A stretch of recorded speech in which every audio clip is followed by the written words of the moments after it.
ಓಂ ಶ್ರೀ ಗುರುಭ್ಯೋ ನಮಃ ಹರಿ ಓಂ. ಓಂ ನಮಃ ಸೂರ್ಯಃ ಪಿತಾಮಹೋ ವ್ಯಾಸಃ ವಸಿಷ್ಠೋ ತ್ರಿಪರಾಶರಃ ಕಶ್ಯಪೋ ನಾರದೋ ಗಾರ್ಗ್ಯಃ ಮರೀಚಿರ್ ಮುನಿರಂಗಿರಾಃ ಲೋಮಶಃ ಪೌರುಷಶ್ಚೈವ ಚಮನೋ ಜಮನೋ ಭೃಗುಃ ಶೌನಕೋಷ್ಟಾದಶಶ್ಚೇತಿ ಜ್ಯೋತಿಷ್ಶಾಸ್ತ್ರ ಪ್ರವರ್ತಕಾಃ. ನಮೋ ಋಷಿಭ್ಯಃ ನಮೋ ಮಹದ್ಭ್ಯಃ. ಪ್ರಿಯ ವೀಕ್ಷಕರೇ, ಭಗವಂತ ಶುಭವನ್ನು ಉಂಟು ಮಾಡಲಿ. ಆತ್ಮೀಯರೇ, ವಿಶೇಷವಾಗಿ ಮಕರ ರಾಶಿಯವರಿಗೆ ನವೆಂಬರ್ ತಿಂಗಳಲ್ಲಿ ಹೇಗಿದೆ ಮಾಸ ಭವಿಷ್ಯ ಎಂಬುದನ್ನು ತಿಳ್ಕೊಳ್ಳೋಣ. ನೋಡಿ, 2ನೇ ರಾಶಿಯಲ್ಲಿ ರಾಹು, 3ನೇ ರಾಶಿಯಲ್ಲಿ ಶನಿ, 4, 5, 6ನೇ ರಾಶಿಯಲ್ಲಿ ಯಾರಿಲ್ಲ. ಗುರು ಒಬ್ಬನ 7ನೇ ರಾಶಿಗೆ ಉಚ್ಚವಾಗಿ ಕೂತಿದ್ದಾನೆ, ಒಂದು ರಾಶಿ ನೋಡಲ್ಪಟ್ಟಿದ್ದಾನೆ. ಇದು ಭಾಳ ಒಳ್ಳೆಯ ರೀತಿಯಾದಂತಹ ಪರಿವರ್ತನೆ. ಹಾಗೆ 8ನೇ ರಾಶಿಯಲ್ಲಿ ಕೇತು, 9ನೇ ರಾಶಿಯಲ್ಲಿ ಯಾರಿಲ್ಲ. 10ನೇ ರಾಶಿಯ ಶುಕ್ರನೂ ಕೂಡ ಒಳ್ಳೆಯದು. ಏಕಾದಶಿ ರಾಶಿಯಲ್ಲಿ ರವಿ, ಕುಜ, ಬುಧರೆಲ್ಲ ಏಕಾದಶಿ ರಾಶಿಯಲ್ಲಿದ್ದಾರೆ. ಇನ್ನು ಉತ್ತರಾಷಾಢ ನಕ್ಷತ್ರ 2, 3, 4ನೇ ಪಾದ, ಹಾಗೆ ಶ್ರವಣ ನಕ್ಷತ್ರ 1, 2, 3, 4ನೇ ಪಾದ, ಧನಿಷ್ಠ ನಕ್ಷತ್ರ 1, 2ನೇ ಪಾದ. ನೀವು ವಿಡಿಯೋ ಮುಗಿವರೆಗೂ ಕೂಡ ನೀವು ನೋಡ್ತಾ ಇರಿ. ನಕ್ಷತ್ರ ಪರಿಹಾರಗಳು ಏನಿದೆ ಎಂಬುದನ್ನು ತಿಳ್ಕೊಳ್ಳೋಣ. ಇನ್ನು ವಿಶೇಷವಾಗಿ ನೋಡಿ, ನವೆಂಬರ್ ತಿಂಗಳು ಅಂತಂದರೆ ನಮ್ಮ ಕಾರ್ತಿಕ ಮಾಸದ ಒಂದು ಕೊನೆಯ ಸಮಯ. 3ನೇ ತಾರೀಕಿಗೆ ಕಾರ್ತಿಕ ಸೋಮವಾರ ಇದೆ, 5ನೇ ತಾರೀಕಿಗೆ ಚಂದ್ರ ಜಯಂತಿ ಮತ್ತು ಹುಣ್ಣಿಮೆಯೂ ಕೂಡ ಇದೆ. ಹಾಗೆ 8ನೇ ತಾರೀಕಿಗೆ ಸಂಕಷ್ಟರ ಚತುರ್ಥಿ, ಹಾಗೆ 10ನೇ ತಾರೀಕು ಕಾರ್ತಿಕ ಸೋಮವಾರ, 17ನೇ ತಾರೀಕಿಗೆ ಸಂಕ್ರಾಂತಿ, ವೃಶ್ಚಿಕ ಸಂಕ್ರಾಂತಿ, 20ನೇ ತಾರೀಕಿಗೆ ಅಮಾವಾಸ್ಯೆ ಇದೆ, 21ನೇ ತಾರೀಕಿನ ಮಾರ್ಗಶೀರ್ಷ ಮಾಸದ ಆರಂಭ. ಹೀಗೆ ಎಲ್ಲ ಒಂದು ಹಂತದ ಹಬ್ಬ ಹರಿದಿನಗಳೇ ಇದೆ. ಏನೋ ಹಬ್ಬ ಹರಿದಿನಗಳಿಗೇನೋ ಕಡಿಮೆ ಇಲ್ಲ. ಯಾಕಂದರೆ ಮಕರ ರಾಶಿಯವರಿಗೆ ಏನೋ ಒಂದು ಹಂತಕ್ಕೆ ಚಿಂತೆ, ಟೆನ್ಷನ್ನು ಇದೆಲ್ಲ ನಿಮಗೆ ಬರ್ತಾ ಇದೆ. ಆದರೂ ಕೂಡ ಎಲ್ಲೋ ಒಂದು ಕಡೆಗೆ ಆ ದೈವಾನುಗ್ರಹ ಹೇಳುವಂಥದ್ದು ಬಂದಿದೆ. ಎಷ್ಟೋ ಸಲ ದೈವಾನುಗ್ರಹ ಹೇತುಕಂ ಎಂಬುದಾಗಿ ಹೇಳಿದ್ದಾರೆ. ಸರ್ವೇಶ್ವರಾಣಾಂ ಗುರು ಅಂತ ಹೇಳಿದಂತಹ ಜ್ಯೋತಿಷ್ಶಾಸ್ತ್ರದ ಪ್ರವರ್ತಕರು, ಋಷಿಗಳು ಎಲ್ಲ ಬಲಕ್ಕೂ ಕೂಡ ಗುರುವಿನ ಆಶೀರ್ವಾದ, ಗುರುವಿನ ಅನುಗ್ರಹ ಬಹಳ ಮುಖ್ಯ ಎಂಬುದಾಗಿ ಹೇಳಿದ್ದಾರೆ. ಅದನ್ನು ನಾವು ಗಮನಿಸಿದ ಹಾಗೆ ಗುರುವಿನ ಬಲ ಅಥವಾ ಗುರುವಿನ ಅನುಗ್ರಹದಿಂದ ಬಹಳ ರೀತಿಯಾದಂತಹ ಬದಲಾವಣೆಗಳನ್ನು, ಪರಿಣಾಮಗಳನ್ನು ನಮ್ಮ ಜೀವನದಲ್ಲಿ ನಾವು ಅನುಭವಿಸ್ತೇವೆ ಎಂಬುದನ್ನು ಕೂಡ ತಿಳ್ಕೊಳ್ಬಹುದು. ಯಾಕಂದರೆ ಈಗ ನಿಮಗೆ ಬಹಳ ಮುಖ್ಯವಾಗಿ ಈ ತಿಂಗಳಲ್ಲಿ ಗುರುವಿನ ಫಲ ಒಂದು ಒಳ್ಳೆಯ ರೀತಿಯಾಗಿ ಸಿಗುವಂತಹ ಚಾನ್ಸಸ್ಸು. ಅನಂತರದಲ್ಲಿ ದಶಮದ ಶುಕ್ರನೂ ಕೂಡ ಬಹಳ ಒಳ್ಳೆಯ ರೀತಿಯಾದಂಥ ಪರಿವರ್ತನೆಯನ್ನು, ರವಿ, ಬುಧ, ಕುಜರೂ ಕೂಡ ಒಳ್ಳೆಯ ರೀತಿಯಾದಂತಹ ಬಲಗಳನ್ನು ಕೊಡಬೇಕು. ನೋಡೋಣ ಏನೇನು ಸಾಧ್ಯತೆಗಳಾಗಬಹುದು. ಒಂದನೇದಾಗಿ ಆರೋಗ್ಯದ ವಿಷಯದಲ್ಲಿ ಒಂದು ಅಭಿವೃದ್ಧಿ ಆಗುವಂಥ ಸಾಧ್ಯತೆಗಳು. ಯಾಕಂದರೆ ಆರೋಗ್ಯಕ್ಕೆ ಹೆಚ್ಚಿನದಾದಂಥ ಲಾಭಾಂಶಗಳು. ತೃತೀಯ ರಾಶಿಯಲ್ಲಿ ಶನಿ ಇದ್ದಾನೆ, ಹಾಗಾಗಿ ಏನೋ ಒಂದು ಮೂಳೆ ನೋವಾಗ್ತದೆ, ಹೊಟ್ಟೆ ನೋವಾಗ್ತದೆ, ತಲೆ ಕಿರಿಕಿರಿ, ಹೀಗೆ ಇಂತಹ ಒಂದು ಸಮಸ್ಯೆ, ತೊಂದರೆ ಇದ್ದಂಥ ವ್ಯಕ್ತಿಗಳಿಗೆ ಸಣ್ಣ ಪುಟ್ಟ ರೀತಿಯಾಗಿ ಅಭಿವೃದ್ಧಿ ಆಗುವಂಥ ಸಾಧ್ಯತೆಗಳಿದ್ದಾವೆ. ಹಾಗೆ 2ನೇದಾಗಿ ವಿವಾಹಾದಿ ಮಂಗಲ ಕಾರ್ಯಕ್ಕೆ ಪ್ರಯತ್ನವನ್ನು ಜಾಸ್ತಿ ಮಾಡ್ತಾ ಬನ್ನಿ. ಯಾಕಂದರೆ ಸಪ್ತಮದ ಗುರು ರಾಶಿ ನೋಡ್ತಾ ಇದ್ದಾನೆ. ಹಾಗಾಗಿ ವಿವಾಹಾದಿ ಮಂಗಲ ಕಾರ್ಯಕ್ಕೆ ಹೆಚ್ಚಿನದಾಗಿ ಪ್ರಯತ್ನ ಮಾಡ್ತಾ ಬನ್ನಿ. ಎಲ್ಲೋ ಒಂದು ಕಡೆಗೆ ಅಭಿವೃದ್ಧಿ ಆಗುವಂಥದ್ದು, ಎಲ್ಲೋ ಒಂದು ಕಡೆಗೆ ಕೆಲಸ ಕಾರ್ಯಗಳು ನನಗೆ ಅನುಕೂಲ ಆಗುವಂಥದ್ದು, ಅಥವಾ ಹುಡುಗಿ ಮ್ಯಾಚಿಂಗ್ ಕೇಳೋದಲ್ಲ ಮ್ಯಾಚಿಂಗ್ ಪ್ರಯತ್ನ ಮಾಡುವಂಥದ್ದು, ಅಥವಾ ವಿವಾಹಾದಿ ಮಂಗಲ ಕಾರ್ಯಕ್ಕೆ ಒಂದು ಹಂತ, ಒಂದು ಮೆಟ್ಟಲು ಹತ್ತಿ ಮುಂದೆ ಹೋಗುವಂಥದ್ದು. ಎಷ್ಟೋ ಸಲ ನಾವು ಯೋಚನೆ ಮಾಡ್ತಾ ಇರ್ತೇವೆ, ಏನು ಮಾಡಿದ್ರು ಆಗ್ತಾ ಇಲ್ಲ ಅಂಥೇಳಿ. ಆದರೆ ಆ ಒಂದು ಸಮಯ, ಸಂದರ್ಭಗಳು, ಅವಕಾಶಗಳು ಬಂದಾಗ ಬಹಳ ಮುಖ್ಯವಾಗಿ ಬೇಗನೆ ಆಗಿಬಿಡುತ್ತೆ ಮದುವೆ. ಏನು ನಿಮ್ಮ ಪ್ರಯತ್ನಗಳೇ ಅಲ್ಪ ಪ್ರಯತ್ನಗಳು ಕೂಡ ಬೇಕಾಗುವುದಿಲ್ಲ. ಹಾಗಾಗಿ ಈ ತಿಂಗಳಲ್ಲಿ ವಿವಾಹಾದಿ ಮಂಗಲ ಕಾರ್ಯಕ್ಕೆ ಜಾಸ್ತಿ ಪ್ರಯತ್ನವನ್ನು ಮಾಡ್ತಾ ಬನ್ನಿ.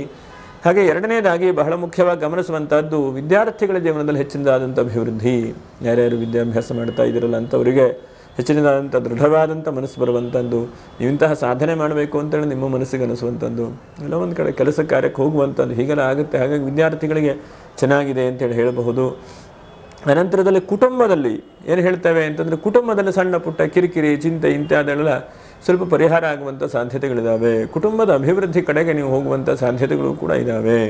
ಇನ್ನು ತೃತೀಯ ರಾಶಿಯಿಂದ ಶನೈಶ್ಚರನನ್ನು ಯೋಚನೆ ಮಾಡ್ತಾ ಹೋದರೆ, ಶನಿಯು ಒಂದು ಹಂತಕ್ಕೆ ಲಾಭಾಂಶಗಳನ್ನು ಕೊಡ್ತಾನೆ, ವಾಹನಾದಿಗಳಲ್ಲಿ ಬದಲಾವಣೆಗಳನ್ನು ಕೊಡ್ತಾನೆ. ಯಾವುದೋ ವಾಹನ ತೆಗೆದುಕೊಂಡಿಲ್ಲ, ವಾಹನದ ಬಗ್ಗೆ ಚಿಂತೆ ಇದ್ದರೆ ವಾಹನಾದಿಗಳಲ್ಲಿ ಹೆಚ್ಚಿನದಾದಂಥ ಅಭಿವೃದ್ಧಿಯನ್ನು ಕೂಡ ಶನೈಶ್ವರ ನೀಡ್ತಾನೆ. ಮತ್ತು ಎಲ್ಲೋ ಒಂದು ಕಡೆಗೆ ಧೈರ್ಯ ಬಹಳ ಮುಖ್ಯವಾಗಿ ಗಮನಿಸುವಂಥದ್ದು. ರಾಶ್ಯಾಧಿಪತಿ ತೃತೀಯದಲ್ಲಿದ್ದಾನೆ, ಧೈರ್ಯವನ್ನು ಕೊಡ್ತಾ ಇದ್ದಾನೆ. ತಕ್ಕ ಮಟ್ಟಿಗೆ ಹಣಕಾಸು ಕೂಡ ಎಲ್ಲೋ ಒಂದು ಬೇರೆ ಬಿಸ್ನೆಸ್ಸನ್ನು ಶುರು ಮಾಡುವಂಥದ್ದು, ಅಥವಾ ಒಂದು ಒಳ್ಳೆಯ ಕೆಲಸ ಕಾರ್ಯದಲ್ಲಿ ಮೇಲಕ್ಕೆ ಹೋಗುವಂಥದ್ದು, ಏನೋ ಒಂದು ಒಳ್ಳೆಯ ಚಿಂತನೆಗಳು ಬರ್ತಾ ಇದೆ ನಿಮಗೆ. ಅಂದರೆ ಹಿಂದೆ ಹೋಲಿಸಲಿಕ್ಕೆ ಹೋದರೆ ಇವಾಗ ಎಷ್ಟೋ 100,000 ಪಟ್ಟು ಒಳ್ಳೆಯ ರೀತಿಯಾಗಿ ನಿಮ್ಮ ಬೆಳವಣಿಗೆ ಆಗ್ತಾ ಇದೆ. ಯಾಕಂದರೆ ಬಹಳ ನಾವು ಯೋಚನೆ ಮಾಡ್ತಾ ಬರಬೇಕು. ಬಹಳ ಚಿಂತೆ, ಬಹಳ ಟೆನ್ಷನ್ ಹೀಗೆಲ್ಲ ಇದ್ದರೆ ಎಷ್ಟೋ ಒಂದು ರೀತಿಯಾದಂತಹ ಕಷ್ಟ, ತೊಂದರೆ, ತಾಪತ್ರಗಳನ್ನೆಲ್ಲ ಆ ಗುರು ಭಗವಂತ ನಿಮಗೆ ಬಗೆಹರಿಸಿದ್ದಾನೆ. ಈಗೂ ಕೂಡ ಒಂದು ಹಂತಕ್ಕೆ ಬಗೆಹರಿಸ್ತಾ ಇದ್ದಾನೆ ನೋಡಿ. ಇವಾಗ ನಿಮಗೆ ಶನಿ ಬಲ ಇಲ್ಲದೇ ಇದ್ದರೂ ಕೂಡ ಒಂದು ಹಂತ ಗುರುವಿನ ಬಲ, ಗುರು ನಿಮ್ಗೆ ಅಷ್ಟು ಗಟ್ಟಿಯಾಗಿ ನಿಂತಿದ್ದಾನೆ. ಹಾಗಾಗಿ ನೀವು ಹಿಂದೆ ಮಾಡಿದಂತಹ ಜಪ ತಪ ಅನುಷ್ಠಾನ, ಒಳ್ಳೆಯ ಕೆಲಸಗಳು, ಒಳ್ಳೆ ರೀತಿಯಾದಂಥ ಮನಸ್ಸಿನ ಪ್ರಯತ್ನಗಳು ಇವೆಲ್ಲವೂ ಕೂಡ ನಿಮ್ಗೆ ಒಳ್ಳೆಯ ರೀತಿಯಾಗಿ ನಿಮಗೆ ಕೈ ಹಿಡಿತಾ ಇದೆ. ಅದನ್ನು ನಾವು ಗಮನಿಸ್ಕೊಳ್ಬೇಕು. ಹಾಗೆ ಒಳ್ಳೆ ರೀತಿಯಾದಂತಹ ಮನಸ್ಥಿತಿಗಳು, ಒಳ್ಳೆ ರೀತಿಯಾದಂಥ ಮನಸ್ಸಿನ ಪ್ರಯತ್ನಗಳನ್ನು ನಾವು ಮಾಡ್ತಾ ಹೋಗಬೇಕು. ಅದು ಬಹಳ ಒಳ್ಳೆಯದು. ಹಾಗೆ ಶನಿಯಿಂದ ಧೈರ್ಯವನ್ನು ನೀವು ಚಿಂತನೆ ಮಾಡಬಹುದು. ಆ ಧೈರ್ಯವನ್ನು ಒಳ್ಳೆ ರೀತಿಯಾಗಿ ಫಲಗಳನ್ನು ಕೊಡುತ್ತದೆ. ಹಾಗಾಗಿ ಅದೇನು ವರಿ ಮಾಡುವಂಥದ್ದು ಬೇಡ. ಇನ್ನು ಗುರುವಿಂದ ಸಪ್ತಮದಲ್ಲಿರುವಂಥ ಗುರುವಿಂದ ಧಾರ್ಮಿಕ ವ್ಯಕ್ತಿಗಳಿಗೆ ಹೆಚ್ಚಿನದಾದಂಥ ಅಭಿವೃದ್ಧಿ, ಮತ್ತು ಪಾಠ ಪ್ರವಚನ ಮಾಡ್ತಾ ಇರುವಂಥ ವ್ಯಕ್ತಿಗಳು ಕೂಡ ಹೆಚ್ಚಿನದಾದಂಥ ಅನುಕೂಲ. ಹಾಗೆ ಧರ್ಮದ ಪ್ರವೃತ್ತಿ ಜಾಸ್ತಿ ಬೆಳೆಸ್ತಾನೆ ಗುರು. ಯಾವಾಗೂ ಕೂಡ ಉಚ್ಚವಾದಂಥ ಸ್ಥಾನಕ್ಕೆ ಹೋದಾಗ ಧರ್ಮ ಪ್ರವೃತ್ತಿ, ಧರ್ಮದ ಕೆಲಸ ಮಾಡುವಂಥದ್ದು, ಒಳ್ಳೆಯ ಕೆಲಸ ಮಾಡುವಂಥದ್ದು, ಸಜ್ಜನರಿಗೆ ಹೆಚ್ಚಿನದಾದಂಥ ಅಭಿವೃದ್ಧಿ ಆಗುವಂಥದ್ದು, ಹೀಗೆ ಒಳ್ಳೊಳ್ಳೆ ಚಿಂತನೆಗಳನ್ನು, ಒಳ್ಳೊಳ್ಳೆ ಕೆಲಸಗಳನ್ನು ಗುರು ಅನುಗ್ರಹಿಸ್ತಾನೆ. ಯಾಕಂದರೆ ಗುರುವಿನ ಆಶೀರ್ವಾದ ಬಹಳ ಮುಖ್ಯವಾದಂಥದ್ದು, ಗುರುವಿನ ಅನುಗ್ರಹ ಬಹಳ ಮುಖ್ಯವಾದಂಥದ್ದು. ಹಾಗಾಗಿ ಒಳ್ಳೊಳ್ಳೆ ಕೆಲಸಗಳ ಬಗ್ಗೆ ನಿಮ್ಮನ್ನು ಅನುಕೂಲ ಆಗುವಾಗ ಮಾಡ್ತಾನೆ. ಎಲ್ಲ ಇದೆ ನೋಡಿ. ಈ ಜೀವನದಲ್ಲಿ ಕೆಲವೊಂದು ಕಡೆಗೆ ನಾವು ಯಾವುದೋ ಒಂದು ಕ್ಷೇತ್ರಕ್ಕೆ ಹೋಗಿ ನಮ್ಮ ಕೈಲಾದಂಥ ಸಹಾಯ ಸಹಕಾರ ಮಾಡುವಂಥದ್ದು, ಅಥವಾ ವೃಕ್ಷಗಳನ್ನು ನೆಡುವಂಥದ್ದು, ಅಥವಾ ಒಂದು ಒಳ್ಳೆಯ ಕೆಲಸ ಮಾಡ್ತಾ ಇದ್ದಾರೆ ಎಂದು ನಮ್ಮ ಕೈಲಾದಂಥ ಸಹಾಯವನ್ನು ಮಾಡುವಂಥದ್ದು, ಒಳಿನಿನ ಸೇವೆ. ಹಾಗೆ ಈ ತಿಂಗಳಲ್ಲಿ ಒಳಿನಿನ ಸೇವೆ, ಹಾಗೆ ನಿಮ್ಮ ಸೇವೆಯನ್ನು ಭಗವಂತ ಸ್ವೀಕಾರ ಮಾಡ್ತಾನೆ. ಆ ವಿಷಯದಲ್ಲಿ ನೀವು ಬಹಳ ನಂಬಿಕೆ ಭಕ್ತಿ ಇಟ್ಕೊಂಡು ಪ್ರಯತ್ನ ಮಾಡ್ತಾ ಇರ್ತೀರಿ. ಅದನ್ನು ಯಾವುದೇ ಕಾರಣಕ್ಕೂ ಕೈ ಬಿಡಬೇಡಿ. ಯಾಕಂದರೆ ಎಷ್ಟೋ ಸಲ ಯದ್ ಭಾವಂ ತದ್ಭವತಿ ಎಂಬುದಾಗಿ ಹೇಳಿದ್ದಾರೆ. ಎಷ್ಟೋ ಸಲ ನಮ್ಮ ಭಕ್ತಿ ಭಾವನೆಗೆ ತಕ್ಕಂತೆ ಭಗವಂತನೂ ಕೂಡ ಒಲಿತಾನೆ. ಭಕ್ತರ ಇಚ್ಛೆ ದೈವ ಅಂತೇಳಿ ಹೇಳ್ತಾರೆ. ಹಾಗಾಗಿ ಆ ಭಕ್ತಿಯಿಂದ ಹಿಂದೆ ಮಾಡಿದಂತಹ ನೀವು ಅನುಷ್ಠಾನಗಳು, ಪೂಜೆ ಪುನಸ್ಕಾರಗಳು ಎಲ್ಲವೂ ಕೂಡ ನಿಮಗೆ ಒಂದು ಒಳ್ಳೆಯ ರೀತಿಯಾಗಿ ಈ ತಿಂಗಳಲ್ಲಿ ಫಲಗಳನ್ನು ಕೊಡುತ್ತದೆ. ಹಾಗೆ ಗೃಹಿಣಿಯರಿಗೆ ಬಹಳ ಶುಭ. ಈ ತಿಂಗಳಲ್ಲಿ ಗೃಹಿಣಿಯರಿಗೆ ಏನೋ ಕೆಲಸ ಕಾರ್ಯಗಳಾಗುವಂಥದ್ದು, ಇದ್ದಕ್ಕಿದ್ದ ಹಾಗೆ ಸ್ವಲ್ಪ ಲಾಭದ ಕಡೆಗೆ ಹೋಗುವಂಥದ್ದು, ಮನೆಯಲ್ಲೇ ಏನೋ ಚಿಂತೆ ಮಾಡಿ ಮನೆಯಲ್ಲೇ ಏನೋ ಸಣ್ಣ ಸಣ್ಣ ನೀವೇ ಬಿಸ್ನೆಸ್ಸನ್ನು ಶುರು ಮಾಡುವಂಥದ್ದು. ಎಷ್ಟೋ ಸಲ ನಾವು ಯೋಚನೆ ಮಾಡ್ತಾ ಇರ್ತೇವೆ, ಸಣ್ಣ ಸಣ್ಣ ಬಿಸ್ನೆಸ್ಸು, ಸಣ್ಣ ಸಣ್ಣ ಕೆಲಸ ಅಂತಂದರೂ ದಿವಸಕ್ಕೆ 100 ರೂಪಾಯಿ ಲಾಭ ಅಂತಂದ್ರೆ ತಿಂಗಳಿಗೆ 3000 ರೂಪಾಯಿ ಆಗಿಬಿಡುತ್ತೆ. ಹಾಗಾಗಿ ನಾವು ಹಣಕಾಸು ಚಿಕ್ಕದು ದೊಡ್ಡದು ಹೇಳುವಂಥದ್ದಿಲ್ಲ. ಗೃಹಿಣಿಯರಿಗೆ ಬಹಳ ಒಳ್ಳೆಯದು. ನೀವು ಸದಾಕಾಲ ಕೆಲಸ ಕಾರ್ಯದಲ್ಲಿ ತೊಡಗಿಕೊಳ್ಳಬೇಕು. ಯಾವುದೋ ಒಂದು ಕೆಲಸ, ಆ ಕೆಲಸ ಈ ಕೆಲಸ ಆಡುವಂಥದ್ದಿಲ್ಲ. ಯಾವುದೋ ಒಂದು ಕೆಲಸದಲ್ಲಿ ತೊಳ್ಕೊಂಡಾಗ ಮಾತ್ರ ಅನುಕೂಲತೆಗಳಾಗತ್ತೆ. ಇಲ್ಲ ಅಂತಾದರೆ ನಮಗೆ ಅಭಿವೃದ್ಧಿ ಆಗುವುದಿಲ್ಲ. ಚಿಂತೆಗಳು ಜಾಸ್ತಿ ಆಗ್ತಾ ಬರುತ್ತದೆ. ಹಾಗಾಗಂತಹ ಚಿಂತೆಗಳನ್ನು, ಟೆನ್ಷನ್ ಎಲ್ಲ ಪರಿಹಾರ ಮಾಡಲಿಕ್ಕೆ ಗುರುವೊಬ್ಬನು ಬಹಳ ಬಲಿಷ್ಠವಾಗಿ ಬಂದು ನಿಂತ್ಕೊಂಡಿದ್ದಾನೆ. ಇನ್ನು ತಂದೆ ತಾಯಿಯವರ ಬಹಳ ಮುಖ್ಯವಾದಂಥ ಆಶೀರ್ವಾದವೂ ಕೂಡ ಈ ತಿಂಗಳಲ್ಲಿ ಸಿಗಬಹುದು. ಶತ್ರುದೋಷ ನಿವೃತ್ತಿಯಾಗುವಂಥದ್ದು, ನಿಮ್ಮ ಮೇಲಧಿಕಾರಿಗಳು, ಶತ್ರುಗಳು ಯಾರಿದ್ದರೆ ಅವರೆಲ್ಲ ನಿವೃತ್ತಿಯಾಗಿ ಕಷ್ಟ ತೊಂದರೆಗಳಿಂದ ಪರಿಹಾರ ಆಗುವಂಥ ಸಾಧ್ಯತೆಗಳಾಗತ್ತೆ. ವರಿ ಮಾಡಬೇಡಿ ನೀವು. ಅನಂತರದಲ್ಲಿ ಬಹಳ ಮುಖ್ಯ ಬುಧನಿಂದ ಚಿಂತನೆ ಮಾಡುವಂಥದ್ದು. ಏನೋ ಸ್ಕೂಲ್ ಕಟ್ಟಿಸ್ಬೇಕು, ಕಾಲೇಜ್ ಕಟ್ಟಿಸ್ಬೇಕು, ದೊಡ್ಡದಾಗಿ ಮಾಡಬೇಕು, ನಾನು ಏನೋ ಒಂದು ವಿದ್ಯಾಸಂಸ್ಥೆಯನ್ನು ಶುರು ಮಾಡಬೇಕು ಅಂತಂದರೆ ಅಂಥದ್ದಕ್ಕೆಲ್ಲ ಸಪೋರ್ಟ್ ಸಿಗ್ತದೆ. ಅಥವಾ ಯಾವುದೊಂದು ಭೂಮಿ ಖರೀದಿ ಮಾಡಬೇಕು ನೋಡಿ. ಈ ಸಮಯದಲ್ಲಿ ಒಳ್ಳೆಯ ನಾನು ಕೂಡ ಏನೋ ಒಂದು ಧಾರ್ಮಿಕ ಸಂಸ್ಥೆಯನ್ನು ಮಾಡಬೇಕು, ದೇವರ ಕೆಲಸ ಮಾಡಬೇಕು, ಅಥವಾ ಏನೋ ನಿಮ್ಮ ಮನಸ್ಸಿನಲ್ಲಿ ಒಳ್ಳೆಯ ಒಂದು ಕೆಲಸ ಯಾವ್ಯಾವುದಿದೆ ಅದಕ್ಕೆಲ್ಲ ಭಗವಂತನು ಹಿಂದೆ ನಿಂತು ಅನುಗ್ರಹಿಸ್ತಾನೆ. ಬಹಳ ಮುಖ್ಯವಾಗಿ ನಮ್ಗೆ ಗಮನಿಸಬೇಕು. ಮುಂದೆ ಬರದೇ ಇದ್ದರೂ ಭಗವಂತ ಹಿಂದೆ ಇದ್ದಾದರೂ ನಮ್ಮ ಕೈ ಹಿಡಿತಾನೆ, ಹಿಂದೆ ಇದ್ದಾದರೂ ನಮಗೆ ಅನುಗ್ರಹಿಸ್ತಾನೆ. ಭಗವಂತ ಬಿಡುವುದಿಲ್ಲ. ಎಲ್ಲೋ ಒಂದು ಕಡೆಗೆ ಲಾಭ ಮಾಡಿಕೊಡುವಂಥದ್ದು ಅವನು ಕೈ ಹಿಡಿತಾನೆ. ನಾವು ಏನಂತಂದರೆ ಮನುಷ್ಯ ಬಹಳ ಚಿಂತೆ ಮಾಡ್ತಾ ಟೆನ್ಷನ್ ಮಾಡ್ತಾ ಇರ್ತಾನೆ. ಆದರೆ ಭಗವಂತ ನಾನು ಇದೇನಪ್ಪ ನಿನ್ನ ಹಿಂದೆ ಅಂಥೇಳಿ ಭಗವಂತ ನಮ್ಮನ್ನು ನೋಡ್ತಾ ಅನುಗ್ರಹಿಸ್ತಾ ಇರ್ತಾನೆ. ಭಾಗ್ಯವು ವೃದ್ಧಿಯಾಗತ್ತೆ.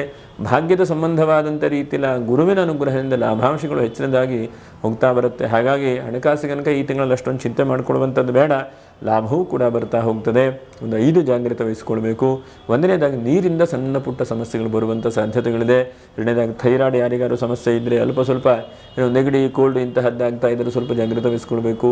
ಮೂರನೇದಾಗಿ ದಿಢೀರ ಯಾವ ತೀರ್ಮಾನವನ್ನು ಈ ತಿಂಗಳಲ್ಲಿ ತೆಗೆದುಕೊಳ್ಳಿಕ್ಕೆ ಹೋಗಬೇಡಿ. ದಿಢೀರ್ನೇ ತೆಗೆದುಕೊಂಡಂಥ ತೀರ್ಮಾನಗಳು ತೊಂದರೆ ಆಗಬಹುದು.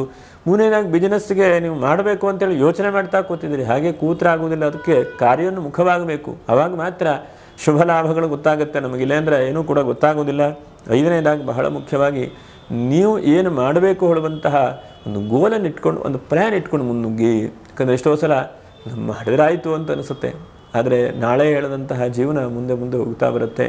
ಈ ಕ್ಷಣಕ್ಕೆ ಮಾಡಬೇಕು, ಈ ಕ್ಷಣದಲ್ಲಿ ಅದನ್ನು ಮುಗಿಸಿಬಿಡಬೇಕು, ಮುಂದೆ ಏನು ಮಾಡಬೇಕು ಹೇಳುವಂತಹ ದೃಢವಾದಂಥ ನಿರ್ಧಾರವನ್ನು ಇಟ್ಕೊಳ್ಳುವಂಥ ಪ್ರಯತ್ನವನ್ನು ಮಾಡಿ. ಇಷ್ಟು ಮಾಡಿದ್ರೆ ನಿಮಗೆ ಬೇರೆ ಎಲ್ಲ ಶುಭ ಇದೆ ನೋಡಿ. ಈ ತಿಂಗಳಲ್ಲಿ 14ನೇ ತಾರೀಕು ಬಹಳ ಚೆನ್ನಾಗಿದೆ ಅಂತ ಹೇಳ್ತೇನೆ. ಹಾಗೆ 7ನೇ ತಾರೀಕು ಕೂಡ ಚೆನ್ನಾಗಿದೆ. ಏನಾದರೂ ಪೂಜೆ ಪುನಸ್ಕಾರ ದೇವತಾರಾಧನೆಗಳನ್ನು ಮಾಡಿಕೊಳ್ಳಿ. ಇನ್ನು ನಕ್ಷತ್ರ ಪರಿಹಾರಗಳು ಏನು? ಇನ್ನು ಉತ್ತರಾಷಾಢ ನಕ್ಷತ್ರ ಎಷ್ಟು ಸಾಧ್ಯ ಆಗುತ್ತೆ ನೋಡಿ ಅಷ್ಟು ಹುಣ್ಣಿಮೆ ದಿವಸ ಸತ್ಯನಾರಾಯಣ ಸ್ವಾಮಿ ಪೂಜೆ ಮಾಡಿ. ಆದರೆ 5ನೇ ತಾರೀಕಿಗಿದೆ, ಎಷ್ಟಾಗುತ್ತೋ ಅಷ್ಟು ಸತ್ಯನಾರಾಯಣ ಸ್ವಾಮಿ ಸಾರ್ವಜನಿಕವಾದಂಥ ಪೂಜೆ ಮಾಡ್ತಾ ಇರ್ತಾರೆ.